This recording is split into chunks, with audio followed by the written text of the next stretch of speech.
Hello, everybody. I think we're live. Thanks for joining us. Today, we have Dr. Kevin Skinner, and it's a little different than our traditional kind of format because he is right here with us. Hey, everybody. So we're excited to have Dr. Kevin Skinner with us here. And again, for those of you who are joining us live, feel free to tell us where you're coming from and ask any questions throughout the session. Questions. Yeah, that's the whole point of a live webinar, is that we can kind of gain the benefit of his mind with us today, right now. And obviously, if you're watching this in the archives, feel free to kind of keep that conversation going, and we'll try to keep up with those comments and respond to them as they come in. So let me introduce to you this man to my left. Kevin has been a friend for a long time now. We've known each other for many years, but he is the co-founder and clinical director of Addo Recovery. And he's also the co-founder of Bloom for Women, so for spouses that are struggling with betrayal trauma. And that's found at bloomforwomen.com. He has helped, literally, you've been in this industry for 20 years. Yeah, over 20 years? Yeah, over 20 years. Over 20 years helping individuals. You've developed assessments that have helped over 250,000 individuals that are dealing with this to help them understand the issue better. He is an ongoing consultant for ITAP. For those of you who are familiar with CSAT therapists, that credential. So he is also a CSAT therapist. He's actually a CSAT supervisor as well, which is a level up. And he's a licensed marriage and family therapist, and he's received his doctorate in marriage and family therapy from Brigham Young University. And you can go to learn more about Addo Recovery at addorecovery.com. Yeah. Anything you would like to add? Because it's a pretty good. I'm just glad to be here with you guys. Yeah, well, we're glad to have you. So here, as we dive in, Kevin, we're going to spend a little bit of time talking about key essentials of finding lasting recovery from pornography. So one of the questions that we get all the time is there really hope? I mean, is this actually possible? I can't tell you how many people write in that say, I'm never going to get over this. I've just got to accept this. Yeah. This is not possible. What would you say to that? Well, let's start off. The reality of the human brain is we're always changing. I mean, we as human beings, we evolve, we change, the brain adapts. In fact, they did a research with somebody that's interesting. End of their life, like 3 days before they die, and the next day they do a brain scan, and there's new pathways in the brain. They die 2 days later. So the brain, or 2 days earlier. Yeah, 2 days. So days after. So earlier. So they do a brain scan. They check their brain the next day. Then after they die. Then they die 2 days later. Their brain is still developing new pathways. Interesting. So the brain, what we used to think is stuck or fixed, it's malleable. It's changeable. So usually the people who say, I don't know if I can do this, I'm stuck. Usually what they're saying is, I don't believe I can. And usually that's associated with a recent relapse, because once they start getting sobriety, they start to say, I think I can do this. Mm-hmm. So usually when I hear people saying, I don't know if I can ever do this, it's usually because they're still stuck in the addiction trap and they haven't had a significant period of what you'd say sobriety or recovery. Okay. So not only is there hope, but I know the brain changes, and there's significant evidence that the brain can be altered. And I talk about the brain because every habit we have, every pattern we have is a function of our mind and our brain. And what we're trying to say is, if we change the brain, we change the patterns, we think different, we feel different, we act different. So absolutely, we can change.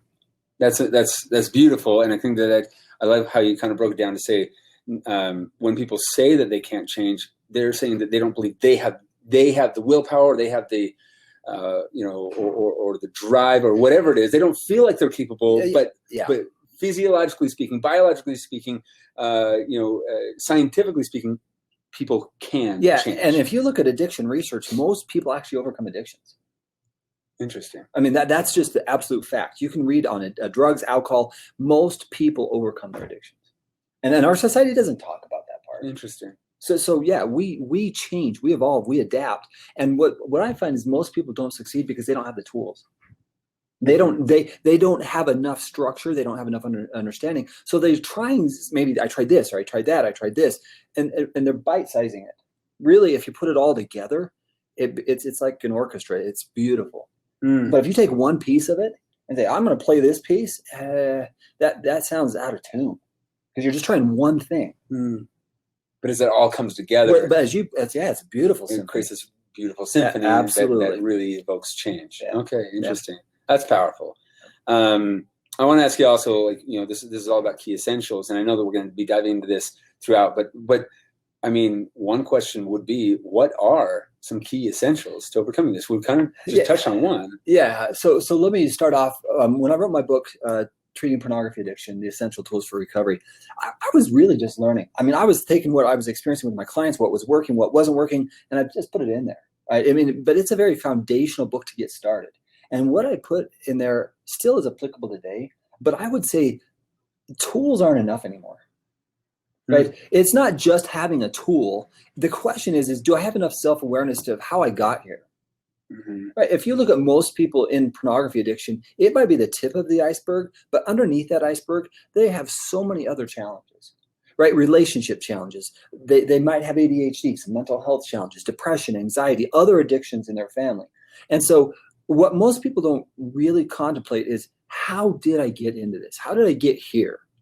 And if we pause, the tools are great and they're very important. But first of all, we have to do a self-awareness. Yeah. So for me, the real change begins when I have enough awareness to say, you know what? Dad was an alcoholic. Grandpa was an alcoholic. And I'm not an alcoholic, but I sure like my porn. Right. And so looking at the family history, looking at the structure, looking at family, the genetic part of it is a part of this. Yeah. So I have to understand my story. How did I get here? Yeah. And for those that are in Fortify, one of the ways that we try to help you do the full kind of scope of understanding how you got there is to look at the risk factor inventories. So many of you are aware of that. You've used that tool, but as you look at the risk factors and you take those inventories, you'll start to recognize some of the potential things that might be contributing to these vulnerabilities. And as they add up and compound, you see, like I actually have 5 out of 10 or 12 out of 12 areas that are setting me up to be more vulnerable. You start to kind of really understand, oh my goodness. Yeah. So the history, you can add awareness to say, this, of course, this is how I got here. Yeah. Right. So that's really, in my opinion, that's one of the tools. That's one of the essentials to recovery, is you have to understand how you got where you are. Yeah. So here's another question. Is there one thing you'd like to say to the partners of those in our audience who are struggling, and what would that be? The truth is when you sit with someone who is a partner, you often find that they don't feel understood. They feel like people, it's just pornography, right? It's not just pornography. And in my research, I find a lot of trauma and PTSD symptoms that are legitimate and real. In fact, I have the largest data sample on the trauma that comes from discovery. And so to those partners, I'd say, you're not alone. And often you've probably been trying to fight this by yourself, in silence, because you want to protect your spouse. But I found that when people are in that kind of pain, they need outreach. They need somebody they can talk to. And then the other part is to realize you're not going crazy. You're actually going normal. And it's actually normal. You're going normal. when you're in that kind of trauma, you think you're going crazy because your mind's racing. You're avoiding people or places, situations. You've got often a negative belief, like, what's wrong with me? Why is he doing this? Or why is she doing this to me? And then they can't stop the racing mind. So when I look at this part of it, to the partners, I'd say, not only are you not going crazy, it's normal to respond with that kind of traumatic response. We had just a question coming in from David C., who said that if, as you say, it is all in our brain, right? What do you say about the 12-step program? For those of you who don't know, 12-step is another option. People often go through the 12 steps in group formats and whatnot. It has a spiritual kind of foundation. And so what do you say, if it's all in the brain, what do you say about the 12-step program's foundation, referring to the spiritual program? Absolutely a part of it. Yeah. Right. Because that's the brain is a spiritual thing in of itself. If you look at the brain's prefrontal cortex, if I was just to show you, this part of the brain, when you're doing, prayer or meditations, this part of the brain is very active. You're changing the brain when you're doing a 12-step program, when you're working the steps. That's what I'm talking about, brain change. right? That's how we change the brain. We go to 12-step groups. We get connected with people, which is relational. And so that I'm looking at the pillars of change. And it really, I'm talking about change from the brain, but that really comes through going to a 12-step program, getting a sponsor. And what I've experienced, Clay, is most people, like I said, they bite-size the recovery. But when you put it all together, it's much more effective. So I would say, yeah, I really support a 12-step program with spiritual recovery as a part of this piece. If you're a spiritual person, absolutely. Yeah. So it's not contrary or no, it's in to addition to. Yeah. It's in addition. Yeah, I mean, all of it's combined. All of it combined. Yeah. It's a great, by the way, great question, and I'm really glad you brought it up. Yeah. Any other questions? Bring them in. So let's talk about some other key essentials. The puzzle piece. Making sure that you have some accountability and some tools and some structure. What else have you found in your 20 years of work that are kind of key in your mind? I think probably the biggest challenge that people has is they don't do enough. Right? They don't put enough effort in. Well, it's not effort. There are efforts there, but it's not intentional, focused effort. So again, I might go to a 12-step program, but am I really connecting to the group? Because really, if you look at what's the purpose of a 12-step group, it's connection. It's being able to tell my story. Let's say I go to the 12-step group and I just— or any group for that matter. Or any group for that matter. And I just sit there. And every once in a while, I want to say something, but I don't. Yeah. Okay. So I'm not really connecting with the group. Mm-hmm. It's when I have the connection, when I can be open and vulnerable and share my story and feel like I'm not being judged. That's when we start to see a connection, and the shift begins to change in relationships.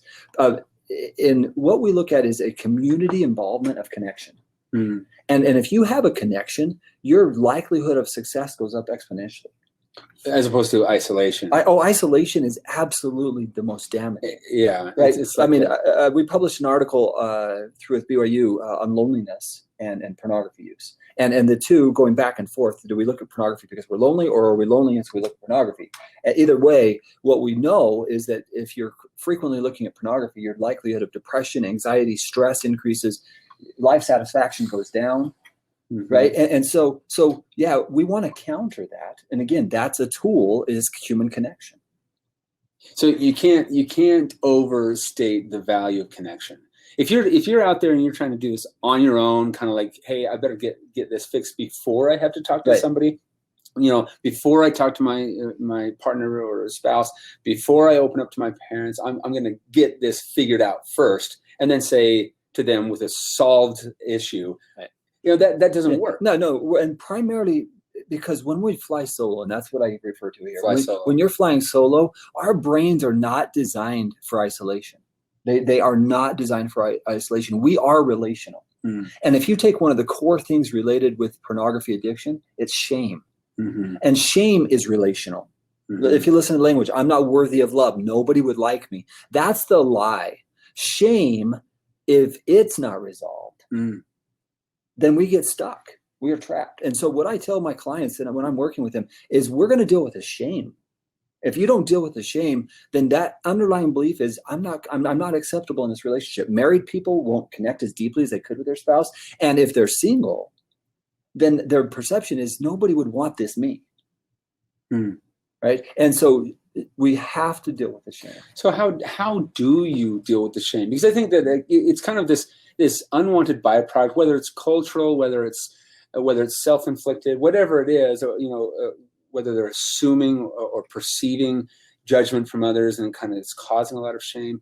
It's something that is very much tied, as you say, with this issue. How does one address it or deal with it or reduce it? Okay, so if you don't mind, I'll go off on this for a second. Please. Okay. So my experience is that shame begins with this in the very beginning. Say a 4-year-old, a 6-year-old, an 8-year-old, a 10-year-old. You're exposed to pornography. Who do you turn to? More often than not, you don't. Yeah. Right. So that very first experience, you have a highly arousing experience, and it's like physiologically your body's going, what the crap just happened to me? Mm-hmm. My research shows that we're going to more likely go back. Most people go back within a month, regardless of the age. So they're going back to it. They're curious. They want to understand. So now I'm like, what did I just see? But what happens if I have that intense emotional arousal and I can't talk with anybody about it? Now I'm engaged in it and I'm more curious and I'm more curious. And the next thing I know is it's a daily thing. Now I'm going through puberty and it's like off the charts high. I'm getting this incredible high. Socially, I'm like, do I be social? I don't know. What would my friends say about this? Maybe they would be accepting and maybe we look at it together. But more often than not, it's isolation. Mm-hmm. Now, the shame is built over time where I don't think I fit into my family. I don't think people want to date me. I don't know if my friends, what they would say about this. And if I do have friends who are doing that, then everybody's doing it, but I feel internally that something's not right. Okay. So now when I say something's not right, it's about me, right? There's something wrong with me. That, again, is the lie. It's usually then creating isolation, right? I don't fit in, I don't belong. And so the shame, you can hear the voice of the shame seeping in there. I don't belong, I don't fit, I'm unlovable, nobody would want me. That's the voice of shame. And so what we do is we go back to the very original part of where that shame began to creep in, and that's what we treat. It's not, look, you were born with self-worth. You were born with this feeling of I'm lovable, I do matter. And it's only life's experiences that really make you question that real worth. And so we go back to where that lie was planted. And so we treat the original beliefs that come from that experience. And sometimes it built up over time. Sometimes it was other rejection. Let's just say that a parent catches you and they shame you, right? We don't do that in our family. You're awful. You're horrible. Okay, you know better, right? And now, wait, I know better. But man, when you're gone out of town, Dad or Mom, and I'm by myself, or Mom and Dad are at work and I'm by myself, I can't stop. So I know better, but I can't change the behavior. So now there's obviously something inherently flawed with me. Yeah. And then that perpetuates over time as an adult. They're viewing, maybe their spouse finds out or whatever, and then they're like, hey, I'm unlovable. You shouldn't love me. Right. I'm a broken person. Right. So then they begin to pull away from what would really help them heal as a meaningful connection. Mm-hmm. Because I'm too ashamed to share with others. I'm too ashamed to say, this is a challenge for me. And so that self-worth, that sense of who I really am, that is key. Yeah, absolutely. Well, okay. So, one of the solutions to this is obviously like helping us as a society not shame one another and get better at responding and loving and helping and assisting, right? But we can't control others and how they are going to react. So there are times where people are going to respond in a way that is shaming in some ways. Yeah. How do I not, I can't change that individual. How do I kind of reduce the shame that I feel without changing others around me? Okay, so the first part of that is where we started there. Let's talk about connection. Some people are going to shame. That's their mindset. That's their attitude. I mean, I'll never forget the young man who went, told his parents, and for the next week, his mom sent him an email. You got to repent. You got to do this. You got to do that.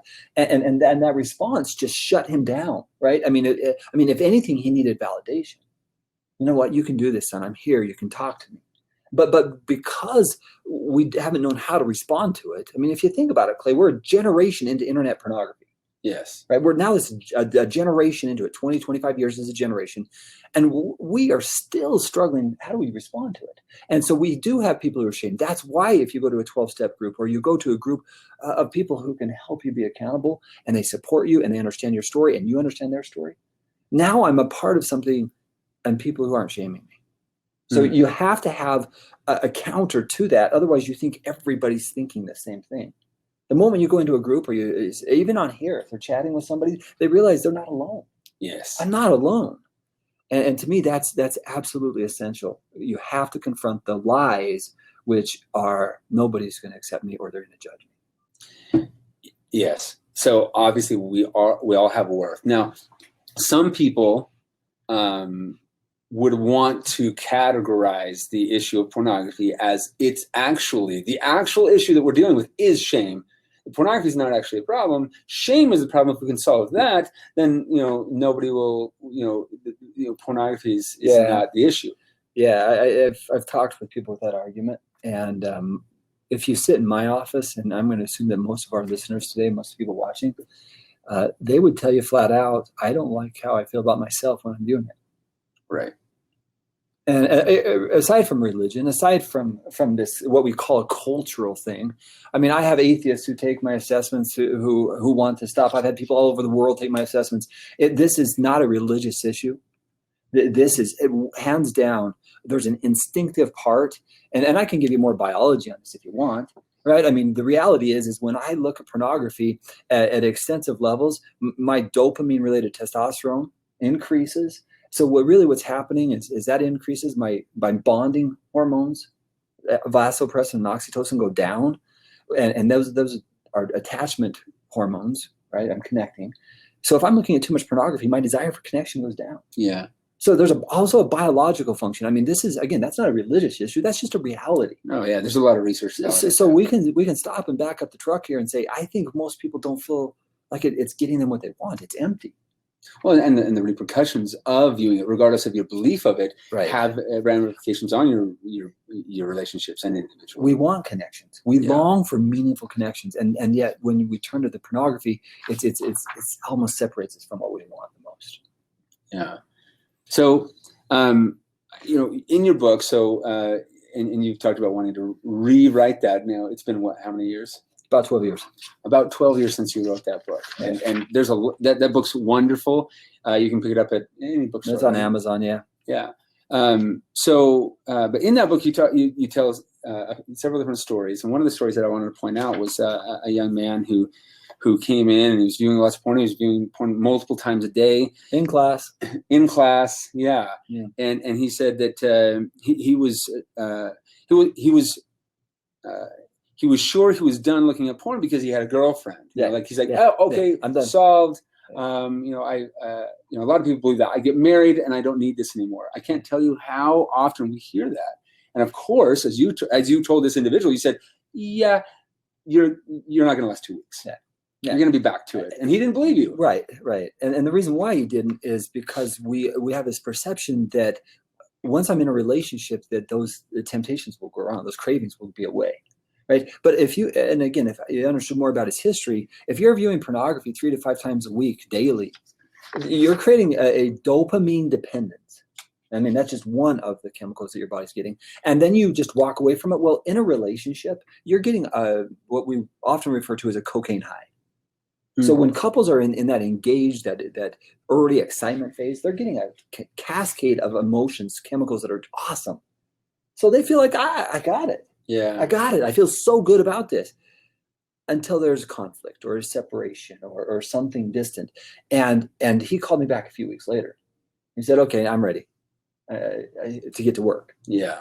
Right. And the reason why is because you don't just stop a chemical dependency and not go with your withdrawal symptoms. You have that habituation of the habits and patterns when you're alone and isolated. They had gotten into a conflict. He comes back. And the reality is the truth hit him. He couldn't live without the hot chemical high. And then he had to address his problem. Right. In a more serious way. Exactly. So I guess to the individuals who say it's going to go away, the real way it goes away is actually more transparency, not less. And what I'm saying is we have to be able to talk about this as a real thing. Right? This is not something that we just get over that suddenly. We need to have constant accountability if we've had extensive history.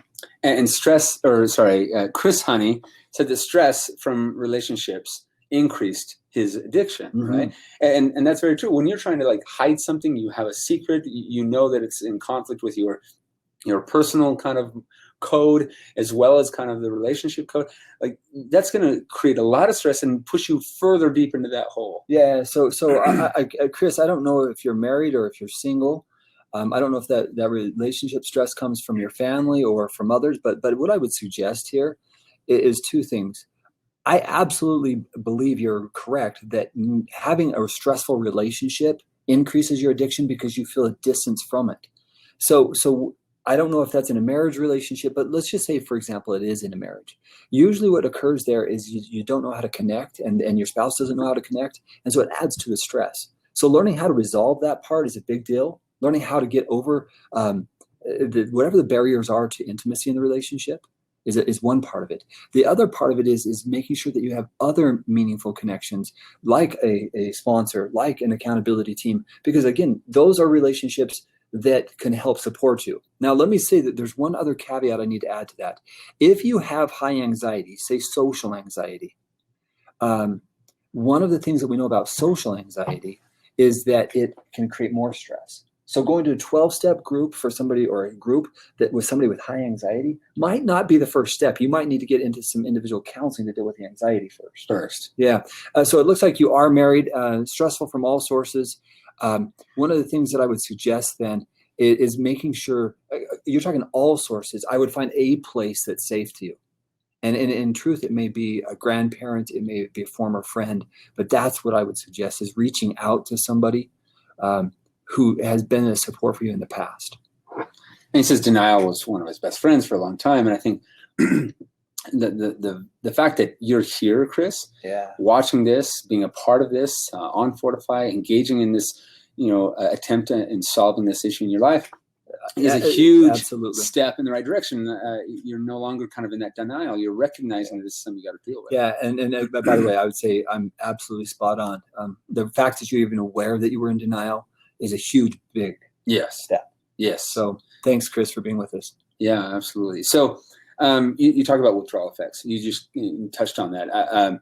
What are some tips or suggestions that you give to people that are dealing with withdrawal effects? Yeah, and what's so interesting is our society doesn't think that pornography is addictive. And so the concept of withdrawals is like, how can you be withdrawing from this? And yet, if you try to talk with somebody who's trying to abstain from it, you hear about the withdrawal symptoms: irritability, grumpiness, maybe more tired. I can't sleep at night, right? And so it's absolutely real. So what I suggest is a little bit counter to what most people would suggest, is I say we go into it. Lean in. Yeah, and I'm going to stop and I'm going to look and say, well, I am going to feel this way. I'm aware of it. Not try to suppress that, not try to... No, the moment you try to say, I don't want to feel this way, you will. Right, and then I'll give you an example. If I tell you not to think about a pink elephant in the living room. I got it. Okay. Yeah. 5 to 7 minutes. If we just did a study on that, 5 to 7 minutes, you'd think about a pink elephant in the living room about 5 times. So when you say don't, your brain does. So I'm going to tell people that the best thing you can do here is actually turn and face it. I am tired. I am feeling this sensitivity. And if you have support, then you're actually going to be able to own it and talk about it with somebody who's on your team. Right? So you're giving it a voice. It needs a voice. You need to be able to talk about the reality that I am feeling this and I'm not afraid of it. I'm not scared of it. Here it is. It's right here. I see it. I feel it. And now I can actually say to my buddies, I'm having a harder time tonight. I can feel the pull, and I might need to be closer to you guys tonight, just even if it's texting back and forth. Even if we could go out and just get an ice cream or a soda or a drink, whatever. If we could connect, that'd be helpful.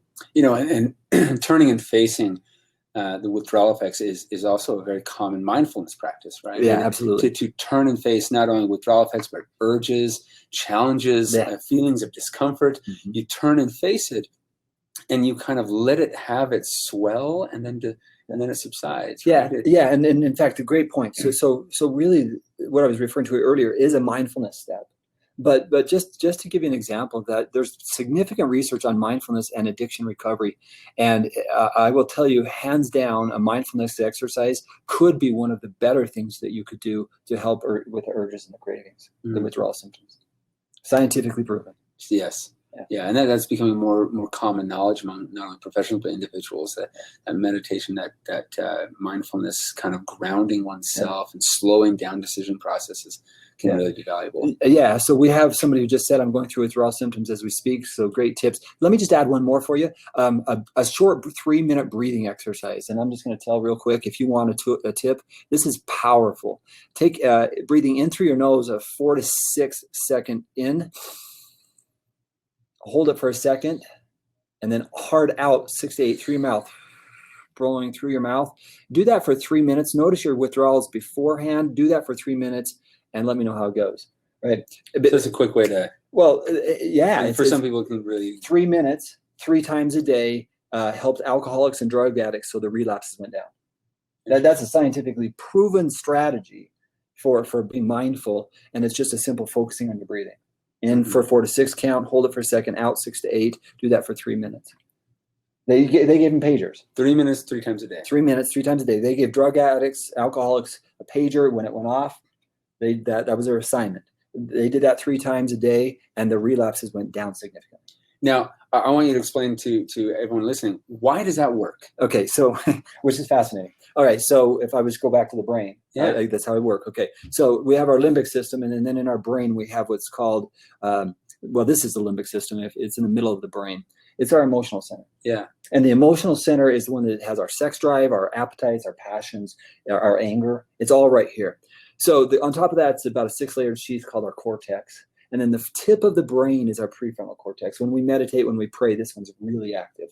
So that breathing exercise activates this, which actually helps us with impulse control. Right. It basically is saying down here, hey, slow down there. Yeah. Slow down there.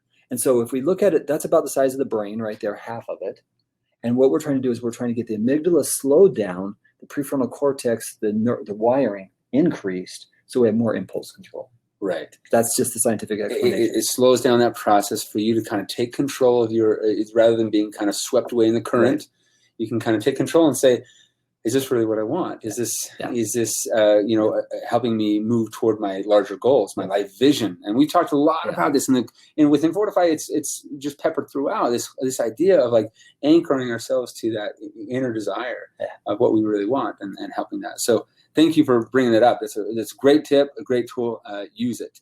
And thanks for we just got a Steph Curry 30. Apparently a Steph Curry fan, also likes this T-shirt. I appreciate that. With some time that we have left, I do want to talk about. I want to read this. So you write about one client who found himself being more successful in staying away from porn once he put some rules and guidelines in place, right? Yeah. So what are some suggestions that you have as far as like what are some of those rules and guidelines in place? You at the very beginning of this webinar, you talked about structure, and using the tools to provide some more focused and more effective efforts toward overcoming this. So what are some of those guidelines? So first of all, again, structure is so essential to recovery because if we don't have structure, we usually have chaos. So that in life, you're even talking about daily schedules. Patterns. But then you're going to have the people that say, I hate routines, I hate goals, I hate that. Healthy habits. I don't care if you start. There's a great story about, her name's Lisa Allen, and she's in a book called, let's see, that book is The Power of Habit. And an interesting book. But her story is phenomenal because they actually showed the rewiring in her brain. She was in smoking cigarettes. She was in debt. She was overweight, and her husband left her. Right? I mean, she was in the depths of depths. Came home from work one day. Her husband came home and said, "Hey, I'm leaving you for the secretary." Anyway, long story short, she finds herself on the other's doorstep one night, drunk and absolutely threatening to burn down the place. I mean, that's how bad it got for her. Anyway, she had a little bit of money, flew over to Egypt, and realized her life was in chaos. And she said, I've got to change something. She said, I'm going to hike across that desert. Didn't even know the name of the desert, but I'm going to hike across that in less than a year. So that's her goal. She had one goal.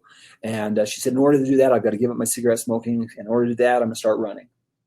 So she started running. And they watched the neural pathways. This is years later.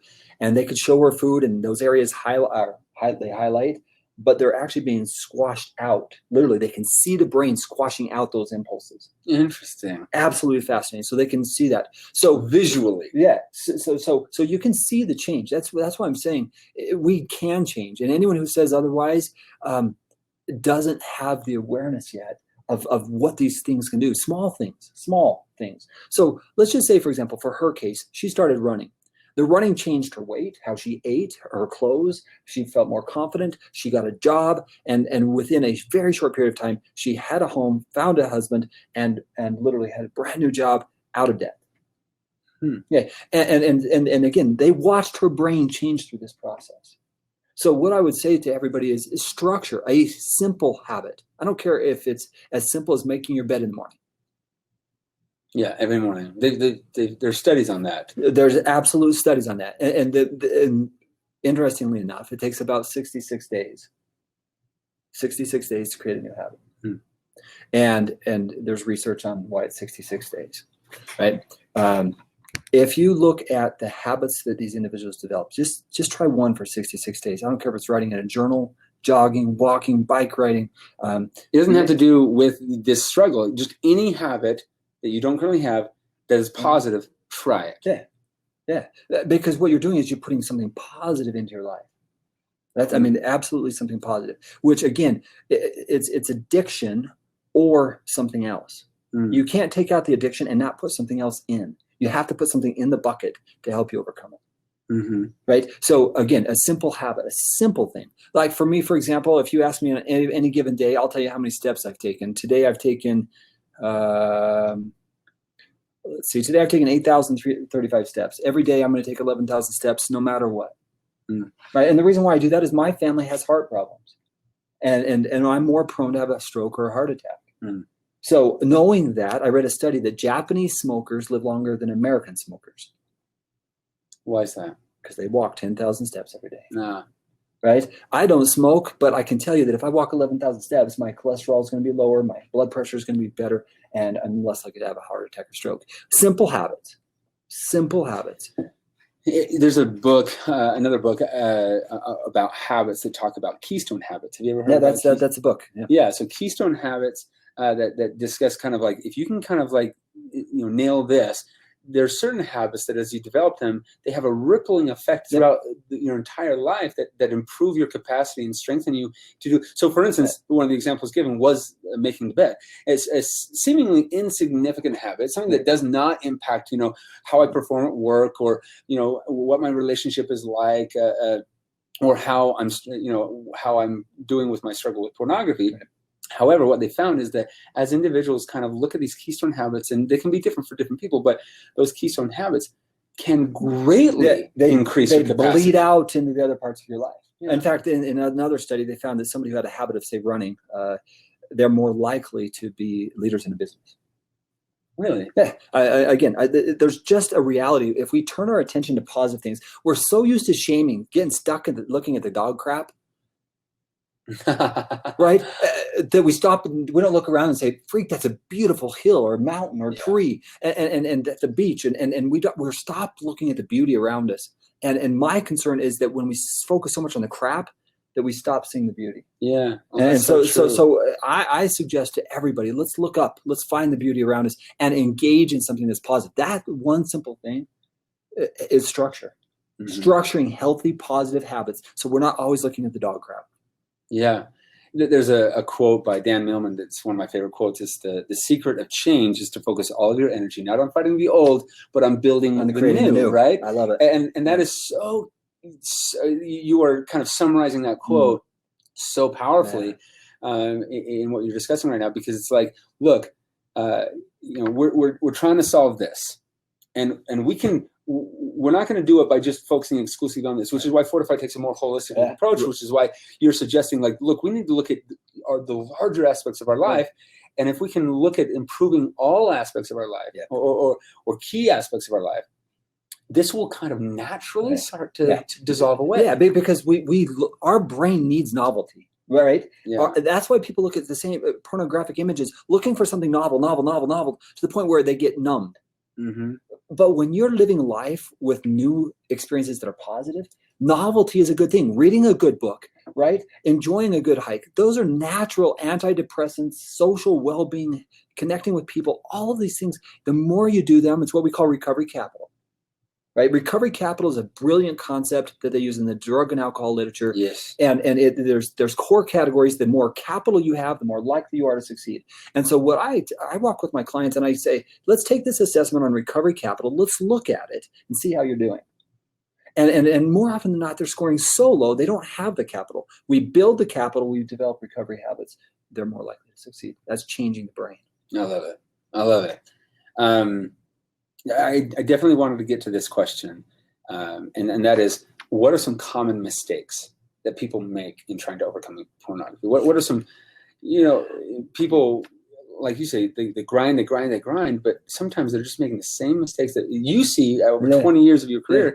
What are some of those things, and how can we avoid them? Yeah, so first of all, I think we quit too early. Right? And what I mean by that is, hey, I spent 6 months, I'm okay. right? And when I say quit, I'm not talking therapy or even fortify. I'm talking about you stay connected and be accountable for a lifetime, right? If you've got extensive pornography history, it's not a bad idea to get a tune-up from a therapist quarterly. It's not a bad idea to say, on every computer I have for the rest of my life, I'm going to have filters. It's not a bad idea to say, I'm going to report every month for the rest of my life to somebody. So what I'm telling people is, if you're really going to succeed, let's plan on this a life journey, not a, hey, I'm done in 6 months or a year, because we know that life stresses happen. Yeah. Right? So I tell people, let's look at the big picture, long-term picture. What is it like saying after 5 years, I'm still doing good? I have my wife's uncle is an alcoholic. Okay. He goes to group every 2 to 3 weeks still, and he's been sober for 30 years. Right. 30 years. And I was talking with him not long ago, and I'm like, why do you do that? He said, those guys saved my life, and now it's my turn to give back. Right. So it's principle in the 12-step program. I give back. And again, if we stop and really process this thing, this is a life change. It's a habit. Successful recovery is literally a new life. Yeah. It's a new life. Now we probably ought to clarify in saying, like, because people get really discouraged when they think, like, okay, I'm going to be dealing with this for the rest of my life. And what you're saying is that this is a life journey. It doesn't mean necessarily that they will be struggling to the extent that they're currently struggling for the rest of their life. Oh, absolutely. I'm going to be open with this because I don't want it to creep back in. Right. So I don't have a problem saying 5 years from now, I just want to report how I'm doing. Yeah. So let's say that they have a successful recovery. They get to a place where they are actually feeling really strong and they're doing well, and they quit everything, right? They're done. I no longer have that. And then all of a sudden they have a big family change. And now they don't have that support system that they once had. And they fall right back into those old habits. Yeah. So let me clarify something here. Research shows 5 years of sobriety from drugs and alcohol makes you as likely as anybody walking on the street to go back to it. So 5 years of sobriety is a phenomenal point where you've rewired the brain. That's what we're finding in the research. And it doesn't mean that you can't again fall back into it. You can't, but you're less likely. You're less likely. You get 5 years, and there's something about that. You're less likely to, no different than anybody on the street. But even there, I look at my wife's uncle as an example. He's giving back, and then in the process, he's lost 2 wives. I mean, they literally died from strange illnesses. Oh, interesting. And so his team, when he needed them the most, were already in place. Right? That's the community connection that is part of Recovery Capital. You're not doing it alone. So he's kind of embraced this as like, this is a part of my life, and he is better for it. It's not like this chore, this like kind of thing that he has to do. It's like, no, I am safer in this community of recovery. This is my team. This is my team. And when you have those kind of relationships, again, I'm trying to paint the picture of it's a teamwork. It's teamwork. It's relationships. The research is clear. If people want to succeed, that's one of the core things. That's beautiful. Powerful. I hope you guys are catching all this. So one question from David C is like, can you please tell us more about Recovery Capital? Yeah. So drug and alcohol literature, they're way ahead of us in terms of pornography and sexual addiction. Like, they're way ahead of us because they've got funding, they've got research. And their question was, what are successful people doing in recovery? It's a brilliant question, right? We might as well go to the people who are succeeding and say, is there a model here we can teach, we can train? And so what I've done is I've taken that. In fact, I have a 50-item assessment on it. And I basically am taking that same concept, applying it to pornography and sexual addiction. And what the core areas, for example, having community connections, right? I mean, it's just huge. Yes. But as simple as, do I have a house that is safe for me? Right? Do I have meaningful connections? Not just social connections, but do I have meaningful connections? Do I feel part of the bigger community? What is my recovery experience? Do I have strategies, tools in place for when I'm dealing with something hard?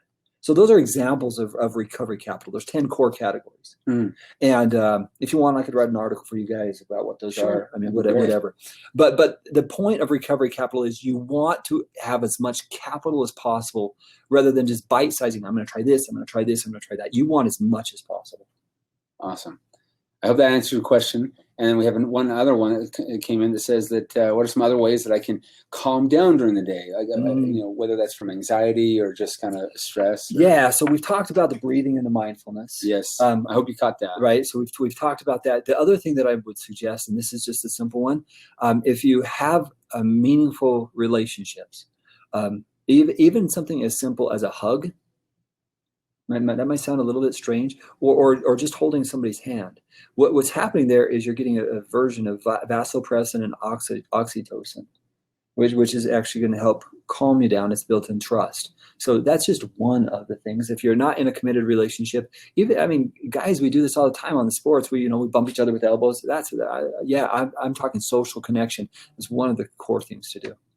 Another thing that we've seen a massive decline in our society over the last 2 decades, particularly in the last decade, is spending time in meditation, in prayer, in kind of personal pondering, in self-reflection.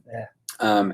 We fill every second with a screen, right, with a device, with a meeting or right, something. Every second is taken up, and so that's feeling calm. That's the chaos. Yeah. So feeling calm throughout the day.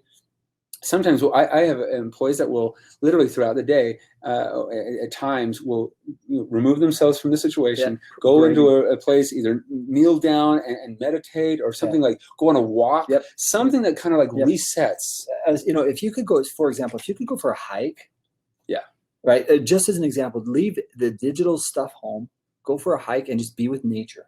That would be another way to do that. Sanctuary, right? Powerful. Yeah. Okay. Can you please address this? Okay, so he says, David C. says, when you talk about the stresses and the need for support, as you know, step 1 teaches, and that's in the 12 steps, that you use, I said the real problem of our disease is the unmanageability of life. Mm-hmm. When you talk about the stresses and the need for support. Oh, can you talk about the stresses and need for support? I guess, is that what that's asking? Yeah. Maybe you should clarify that, David C. Yeah, I think step 1 teaches us that the real problem of our disease is the unmanageability of life. Yeah, it is. Right? I need to put structure into my life, and I need to realize that I can't do it on my own. Right? That essential piece comes from realizing I can't do this on my own. Yes. Right. I mean, is that not part of that step? Is recognizing I can't do things on my own. I have to, so to speak, I have to surrender it. Surrender. Right. And that's just a reality of for all of us. I mean, there's things that we cannot control. We can't control temptations. We can't control our history and our past. We can learn to respond to it effectively. Mm-hmm. And for individuals who recognize we can't do this on our own, that means that we are reaching out for support, whether that's a human support or a higher being support. Mm-hmm. But we as humans, we need connection, and that connection might be spiritual, and it might be with our friends and neighbors, or both. Right. Yeah. So a few last questions here. If you could pose one question to the entire audience that's listening right now, something that you think would be valuable for them to consider, what would that be? I often say to most of the people that I work with is you are an incredible person, and I'm sad if you feel like you've lost that. My question is, what's the real you? Who is he or she? Don't lose sight of your inner strength, your inner beauty, your inner confidence, the real you. Because the real you, if there's one question I could say out there, is who are you? And if I was to answer the question, I'd say you're a pretty dang amazing person who's got lost in this battle. And really, what Fortify does, what therapists do, what we're trying to do is help you understand that you don't have to do it by yourself, that you can get a team around you, you can learn how to recover. And so if there's ever something I'd really have you consider is that question. I believe pornography is a self-worth battle. It's an attack on your worth. And one of the ways that we treat it is we return back to our true worth, infinite value. I love that. If you could give them one suggestion to the entire audience, one suggestion that you think would be valuable to them in the community, what would that be? My biggest suggestion is connection. I found that when people are truly learning to connect, and sometimes that means they have to go back into childhood because their mom and dad were not available, or they had abuse, they had neglect. We all need that meaningful connection. We long for it. And if you don't know how, get to a therapist, get to somebody who can help you. And fact is, even here on Fortify, there's groups, there's support. Just please don't do it alone. Mm-hmm. Right? Reach out for support. And you know what? The other part I would suggest is when you're connecting with people, show them gratitude. Right? For supporting you. Gratitude is a powerful antidote to shame. Being grateful. And I'm grateful that you're here with us today and taking the time to watch this. My hope is that it's been helpful and that you can walk away with some ideas, some tools. And anyway, I'm just grateful to be with you guys. Okay, and last question. If you could get them, and you've kind of been touching on this, but one message, one kind of like final message to them that you think they need to hear this time. Yeah, if you're not succeeding, do more. And I'm not saying more time. I'm saying focused, intentional work. If you look at the power of change and you look at how our brains change, it's intentional. I could go practice 50 hours of tennis, but if I got bad habits, it's not going to make me better. Intentional learning is recognizing where my mistakes are, looking directly, altering them, and consistently working to resolve that until I can serve in the right way. Mm-hmm. Right? If it's tennis analogy, shooting a free throw, same thing. You work until your form is proper, and then you succeed. Healthy habits, healthy outcomes. I love it. Kevin, this has been amazing. I'm so glad that you've been able to join us, and not just join us, but in person. It's always great to be with you. So everybody, thanks for being here with us. Obviously, if you're watching this live, you got to ask questions to Kevin, and he can answer. For those of you who are watching this in the archives, still ask your questions, because as a community, we can respond back. And coming up shortly, we're going to be having another Fortify chat where we're going to be discussing some of the issues that are coming up in the community and addressing those with Holly, a clinical therapist, and then and that'll be coming up shortly. And then our next webinar will be with Mark Castleman, who's a good friend as well, and we'll be diving into that. So thanks for tuning in. Thank you, Kevin, and thank you guys, for being with us. And yeah, absolutely. Talk to you later. Bye-bye.